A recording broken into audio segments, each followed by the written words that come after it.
Welcome back. It's Ford F-150 Lightning range test time again.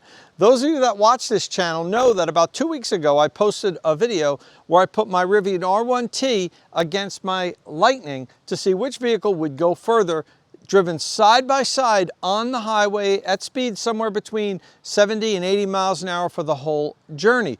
The Rivian won, and it won handily. But one of the things I did to try to make that test fair was I replaced the Lightning's stock general grabbers with BFGoodrich K02 all-terrain tires, because the Rivian had aggressive all-terrain tires on it. I didn't think it was fair to do a range test comparing an all-terrain tire with an all-season tire. So with that in the books and the Rivian winning, I figured I would repeat the test by putting the stock general grabbers back on my Lightning, driving on the exact same course for the exact same distance, and seeing when I finish up back at home what the state of charge on the Lightning is. Hopefully, and what I predict is it's going to be at a higher state of charge than it was when I did the same exact test in very similar conditions with the K02s on. So let's hop in the Lightning now and get this thing going.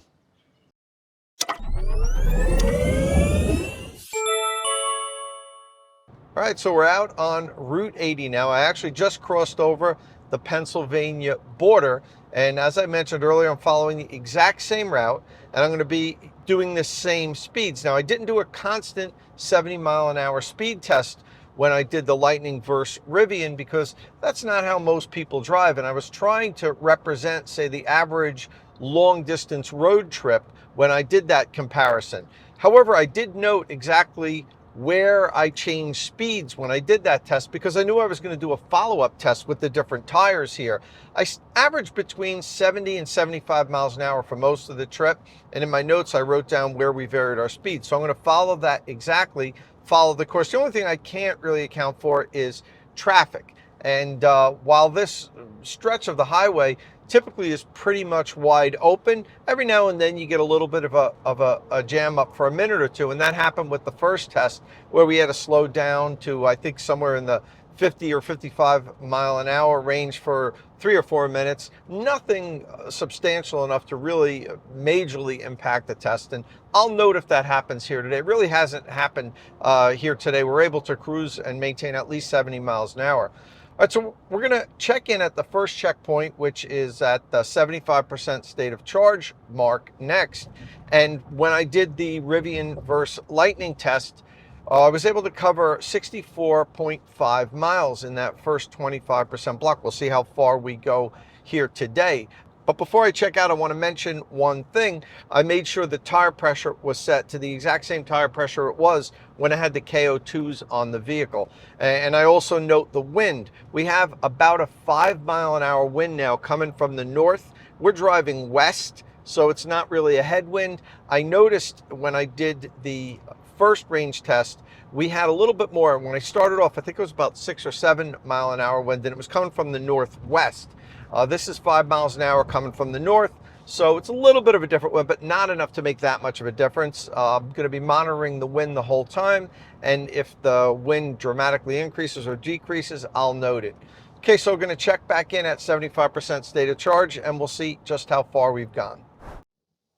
This video, as well as all of the videos here on State of Charge, is sponsored by Q-Merit. Once I've helped you decide which electric vehicle charger you're going to buy, then follow the link in the description of my videos and have Q-Merit install it.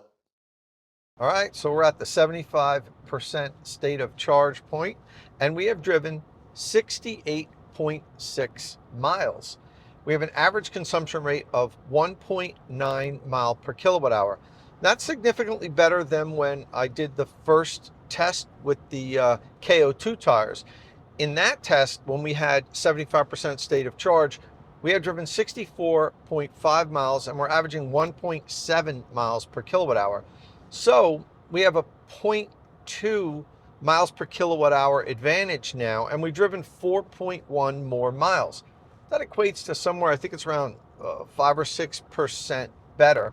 If that continues along the whole trip, we're going to finish up with somewhere around 15 or 16 more miles driven, which I think is a substantial difference just with swapping out the tires. But we won't know until we finish the test. That's always the case. Things always somehow change up along the route and surprise me at the end in some of these range tests. But in any event, one of the things I forgot to mention before was driving modes. We always put the vehicles in the most efficient driving mode. When I did the first test, I put the Lightning in the normal driving mode. The Lightning doesn't have like an eco driving mode or conserve mode like the Rivian had. And that was one of the real significant differences that I think allowed the Rivian to beat the Lightning by a wide margin in the last test. So we're in regular normal driving mode, and we also have the climate control set to 68 degrees and on fan setting 1. I always set the climate control in all the vehicles when I do range tests to somewhere between 68 and 70 degrees and on fan setting 1. That way it's kind of comparable from range test to range test, even if I don't need it. And today I kind of don't need it because it's very comfortable weather today. It's right now it's about 68 degrees. But what I will note is that it is cooler on this range test than when I did the first range test. All right, well, we're going to check back in at halfway when we're at 50% state of charge and see where we're at.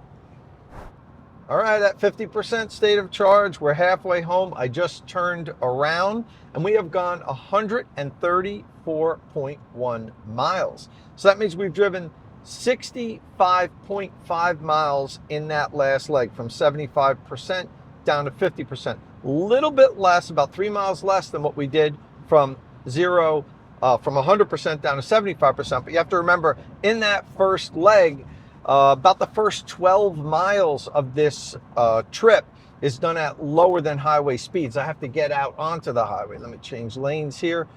And so it's done at around 45 to 55 miles an hour, which accounts for the little bit better consumption. But also in that first leg, we have a big climb from 100% down to 75%. We climb almost 1,000 feet. And that's really the only big elevation climb of this whole trip. So comparing the 75% down to 50% with my first trip, we were at 126.5 miles at 50%. So that's about 7.1 miles better, and our consumption rate was 1.8 mile per kilowatt hour. It's 2.0 miles per kilowatt hour now. So again, we're doing a little bit better consumption wise, a little bit better range wise. Probably I think we're still probably around 5% better with the range, which looks like that's probably going to be where we're going to end up at. But we'll check back in at 75% state of charge and see how well we're doing. All right, we're at the 25% state of charge point. But before I get into the full details, I want to talk a little bit about a little problem I have. So I actually made a mistake. On the first two check-ins at 75% and 50%, I used the wrong trip gauge. So the way the Lightning works is there's actually 3 trip gauges. You've got trip 1 and trip 2. Those are long-term trips that you reset. And then there's this trip. This trip resets every time you turn the vehicle on and off. When I began this morning, I drove 3.6 miles and I realized I didn't like the way I had the camera set up. So I pulled over, and whenever I stopped during a range test, I immediately turned the vehicle off so it's not using any energy. So when I turned it back on, it reset this trip. Now it didn't reset the trip 1, which I reset manually when I began this, so I haven't lost the right data.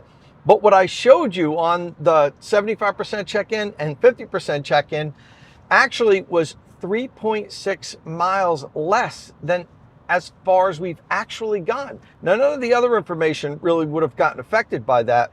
The consumption rate's the same. The 3.6 miles isn't far enough to affect the consumption rate. So what I'm going to do is at the end of this video, I'm going to do a summary and I'll correct the numbers there. But for now, at 25% state of charge, we've driven 209.8 miles. And that means we went 72.1 miles in this last 25% drive. Now that's with the 3.6 miles added into it. So you know, we're actually doing better than I thought we were. We're actually now about 7% better than what we did the first trip. And we have a consumption rate now is up to 2.1. We're mirroring what happened in the first trip as far as the consumption rate. And even with the miles driven in each leg, in the first time we did this test, that third leg from 50% down to 25%, we went the furthest. We went 68.5 miles. So, and this time we went 72.1. So we're pretty much mirroring what we experienced the first time, except just a little bit better each time. So, which is what we expected.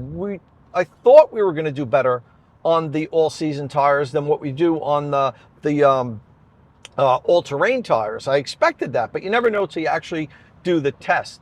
So we're cruising home now. We're going to finish up hopefully with, you know, somewhere around, I guess, 8 or 9% state of charge. We finished up with 1% state of charge last time and 3 estimated remaining miles. We're going to see if this holds true. We're going to finish up somewhere around 8% state of charge, which is a pretty good difference. The last thing I want to note is that so I've been driving the whole time. You've noticed I've been waving my hands around. The F-150 Lightning has hands-free Blue Cruise, which I've been using, but it doesn't have the new Blue Cruise 1.2. I just did a video a couple weeks ago when Ford loaned me a Mustang Mach-E that had Blue Cruise 1.2. It's their new version. And now it's just telling me to grab the wheel because we're in a long winding section of Route 80 here. But it works mostly well with hands-free. And until you get to a section that has a big winding curve, then it wants you to kind of grab the wheel to be sure that you're in full control. But I tell you, the Blue Cruise 1.2 is a big improvement. In addition to the added features that Ford added, it also reduces the ping-ponging in the lane. Ping-ponging in the lane is when you're on some sort of a driver assist system, and while it remains in the lane, it kind of bounces back and forth within the lane. It doesn't stay right down the center. The Mach-E that I had really stayed right down the center. It's my biggest complaint about the F-150 Lightning's Blue Cruise is that it does wander a lot in the lane, ping-pong back and forth, especially if it's a little bit of a windy day. The wind kind of blows it around. It's a big boxy vehicle. And speaking of wind, I did notice that the wind has increased during the day now, and for most of the second half of the trip, it was at somewhere between 8 miles an hour and 9 miles an hour, which isn't really more than what we experienced the first time. Maybe slightly more, but not much. Not enough to make a difference. The temperature's up now. We're over 70 degrees, but for 3/4 of the drive, we were down in the 60s. And as I mentioned, that was cooler than what we experienced on the first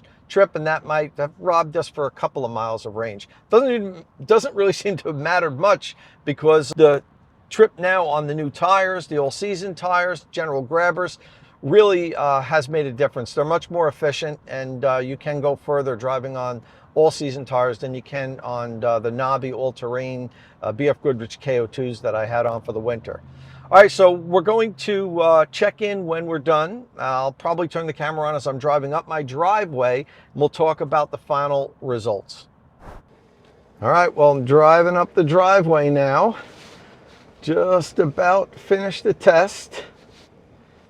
And I see Meredith is still home. The Rivian R1S is here. Okay, in park, we have gone 256 miles. The last range test, we finished up with 255.7 miles. So I actually drove 0.3 miles further this time. I guess I did more lane changes because I followed the same exact course. And we finished up with 9% state of charge and 25 miles of remaining range. On the first test, we finished up with 1% state of charge and 3 miles of remaining range. So we are 8% better and 22 miles of estimated range better than when we drove on the K02 tires. The General Grabbers are obviously more efficient, and makes a difference when you're driving. You can see here 8% range increase going from the all-terrain tires to all-purpose tires. Now there's similar numbers with the Rivian R1S and R1T. As you know, I had a Rivian R1T for a while, and I ordered it with the all-terrain tires, the 20-inch all-terrain tires. Now that I ordered my Rivian R1S, I ordered it with the all-season tires. So I'm going to be doing range testing on the Rivian R1S really soon. I've only had it for a couple of weeks, but I think I'm going to do that maybe this week coming up. And as far as the EPA range rating, there's about a 40-mile difference with Rivian's EPA range rating when you go from the 21-inch road tires to the 20-inch all-terrain tires. So Ford doesn't break that out. Ford doesn't offer an aggressive all-terrain tire as standard equipment on the Lightning, so they don't have two different range ratings. I'm sure I would think maybe you can order them through Ford, but it's not something that's a regular standard option, a different tire and wheel package with aggressive all-terrain tires. So that way they didn't have to EPA range rate it. If it makes a significant difference, the EPA wants you to do a range rating for the different tires. And as you can see with the Rivian, the R1T and R1S, it makes a significant difference, about 40 miles of range difference. Okay, so next I'm going to put all the data on a chart. We can really take a look at it and compare these two range tests. And I'm going to obviously correct the mistake I made with displaying the wrong trip gauge and add the extra 3.6 miles. So we could really now take a look at it and fully absorb how much better the Lightning did on the same course in nearly the same conditions. It was a little bit cooler today than it was the first time. The wind was about the same. Traffic was about the same. It's not perfect. We talk about this all the time when we do these range tests. I'm not a scientist performing this in a controlled environment. This is something that you would experience on the road, and that's how people drive. They don't drive on controlled tracks. Every range test is going to be slightly different because the conditions are different. But I think there's a big enough difference today that we saw with the road tires versus the all-terrain tires to pretty much prove that there's a significant difference and that the all-terrain tires are much less efficient than the all-season tires are. So now let's take a look at the data once I put it all together on a chart. Before we go over all of the numbers, I want to explain a little bit of what happened in the video when I said I used the wrong trip data. Now, as I mentioned, the Lightning has 3 different trip recordings. They have trip 1, trip 2, and then this trip. And what happened was 3.6 miles after I started, I wasn't happy with how I had the camera set up, so I pulled over, turned the vehicle off immediately, repositioned the camera. Then when I turned it back on, I started a new this trip. It didn't reset trip number 1, which is what I planned on using all along, but this trip was so close to trip number 1, I didn't notice that there was a difference and I forgot that I had stopped. So at the 50% check-in point, I used the wrong screenshot. I used a screenshot of this trip, which was 3.6 miles less than what I had actually driven. I thought I also used the wrong trip for the first check-in at 75% state of charge. But then I realized after reviewing my photos and video that no, I used the right one for the first one. So I only made a mistake on the second one. It doesn't affect the outcome. It just, that part of the video is slightly off by 3.6 miles, which we're going to correct now when I do the complete overview. And with that, let's take a look at the final stats. Okay, so at the 75% check-in point, the first check-in point, when I was running on the K02 all-terrain tires, I had driven 64.4 miles and my consumption rate was 1.7 miles per kilowatt hour. Now with the General Grabber all-season tires, I drove 68.6 miles, had a consumption rate of 1.9 mile per kilowatt hour, and that is 4.4 miles further. At the 50% check-in point with the K02s, I had driven 126.6 miles, and my consumption rate was 1.8 miles per kilowatt hour. This is the one where I made the mistake, and in the video, I said that I had driven 134.1 miles. But at that moment, I had actually driven 137.7 miles, which was 11.1 miles further than what I did on the K02s. But in the video, I reported that it was 7.5 miles further. Now, at that point, my consumption rate was 2 miles per kilowatt hour. Now jumping to the final check-in before we ended the range test, at 25% state of charge, I had driven 195.1 miles on the K02s and was averaging 2.0 miles per kilowatt hour. With the General Grabbers, I had driven 209.8 miles at that point, was averaging the same 2.0 miles per kilowatt hour, but the difference was 14.7 miles now at this point. When I ended the first range test, the Lightning had 1% state of charge and was showing 3 miles of remaining range. At that point, I had driven 255.7 miles. My consumption rate was 2 miles per kilowatt hour. On this range test with the all-season tires, I was at 9% state of charge, 8% better. I had driven 256 miles, 0.3 miles further. Now, it was the same course, but, I probably made a couple more lane changes and added a few tenths of a mile to the trip. And my consumption rate was a little bit better, 2.1 miles per kilowatt hour. And the difference was 22 miles of estimated remaining range. That's because on the first trip, the vehicle was telling me I had 3 miles of remaining range. And on this second trip, it was saying I had 25 miles of remaining range. So as you could see, the General Grabbers were considerably more efficient than the K02s, leading to 8% more battery left and more than 20 miles of additional driving range, which isn't surprising. I was figuring it was going to be somewhere between 5 and 10% more efficient. Now, I run with K02s on a bunch of my previous vehicles, and I used to keep track of my gas mileage all the time. And the last vehicle I had them on was a 2016 Toyota Tacoma, and I used to average 19 miles per gallon with everyday driving on the stock tires. And when I put the K02s on it, it dropped down to 17.5 miles per gallon. So I lost about 1.5 miles per gallon on my Tacoma. And you do the math, it's very similar to the 8% that we lost running the K02s on the Lightning. Physics is physics. If there's additional rolling resistance, the vehicles are going to get worse fuel mileage, or whatever you want to call it, gas mileage on your gas car, consumption rate on the electric vehicles. So, it's interesting. I'm surprised how many people have reached out to me to do a comparison test on the tires. Quite a bit of my followers have over the course of the last year since I got the Lightning, which now I've had about 10 months. A lot of people are curious about the tires. A lot of people are curious if you put a tonneau cover on the back, how much that's going to improve. Maybe I'll do that in the future, do some testing with that. But with the tires, at least, I can pretty much confidently say now that they're running an all-season tire versus an all-terrain tire. There's going to be a significant difference in your range. Listen, if this is your first time here at State of Charge, don't forget, smash that subscribe button so you don't miss any upcoming electric vehicle news and reviews. And as always, thanks for watching.